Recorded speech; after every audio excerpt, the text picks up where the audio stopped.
Господу помолимся. Группа людей просила об исцелении. Господь сказал: идите к священнику. И уже по пути все поправились. Однако лишь один вернулся и поблагодарил Всевышнего. С этого повествования из Святого Евангелия с благодарственной молитвы и началась передача икон. То, что происходит сейчас в наши времена, а точнее вот с нашим храмом, нельзя не назвать чудом. 2 года назад я стоял на этом же самом месте, в полной разрухе. На меня капала сверху вода, осыпалась. Не только штукатурки уже и не было, кирпич. Было явное разрушение, запустение храма. Возрождение храма началось с необычного события. Супруги Павловы нашли на своем участке фрагмент бронзового колокола с изображением архангела Михаила. После этого даже атеист-ученый поверил в знаки свыше.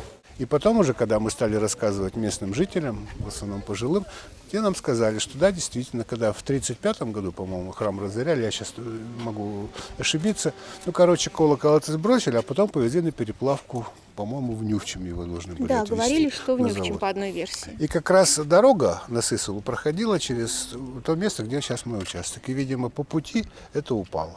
Именно тогда местные жители обратились за помощью. К восстановлению храма подключились крупные благотворители. Это предприятия недропользователи, предприниматели, Министерства внутренних дел и даже Институт главного федерального инспектора. А когда через год устанавливали купола, произошло еще одно чудо. Облака сошлись таким образом, будто явился архангел, который, оберегая купола, помог в благом деле. Этот момент даже запечатлели на фото. Это тоже не так все просто, а значит, есть благословение, есть помощь, есть поддержка в наших делах, с тем, чтобы мы и дальше с вами могли делать благое дело, восстанавливать святыни, возрождать духовность и воспитывать наших детей в духе православия, в духе терпимости, в духе патриотизма и помощи и любви нашей Родине. Поэтому низкий вам поклон за ваше служение, за ваше терпение и, конечно же, молитвенной вам помощи нашего Господа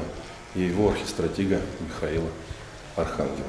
Дед главы Коми тоже Михаила, потому архангела Сергей Гапликов именует и своим покровителем, а успех в деле возрождения храма – благодатью Божьей. Уже удалось вернуть былое величие зимней части здания. Внутреннее убранство, пока скромное, дополнит 6 храмовых икон. Самые главные – Спасителя Иисуса Христа и Пресвятой Богородицы, уже решено, будут размещены друг напротив друга. Помогать им в заступничестве будут первоверховные апостолы Петр и Павел, почитаемые в России Сергий Радонежский и Серафим Саровский, святители Николай Мирликийский и Стефан Пермский.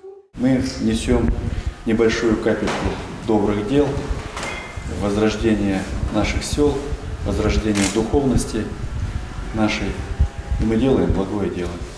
Образы написаны в Ростове и все в одном стиле. Только одна икона была отреставрирована. Она чудом сохранилась во времена гонений. На ней святой Власий и великомученик Георгий Победоносец. После долгих лет забвения она вернулась в родные стены. С открытием летней части здания, конечно, появятся лики и других святых, уверены прихожане.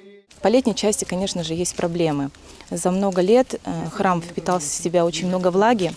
И на сегодняшний день необходимо сначала приступить к наружным работам, потом уже его сушить, 1–1,5 года топить, и потом уже приступить к внутренним работам.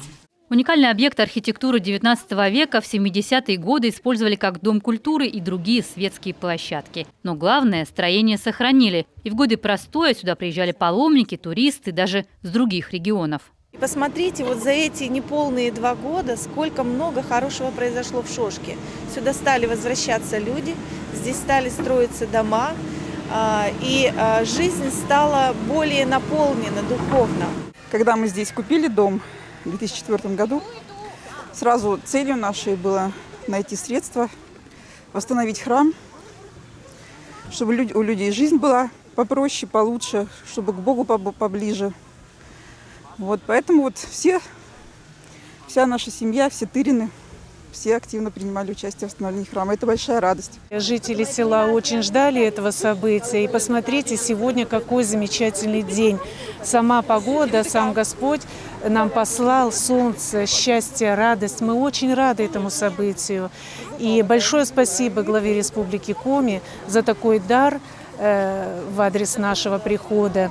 И ждем вас всех в наш храм. Храм Архангела Михаила – только первая ласточка в возрождении православных святынь, заверил присутствующих глава Коми. Для любого поселения церковь – это духовный центр. Для жителей – надежда на небесное покровительство во всех делах, вера во все доброе и светлое.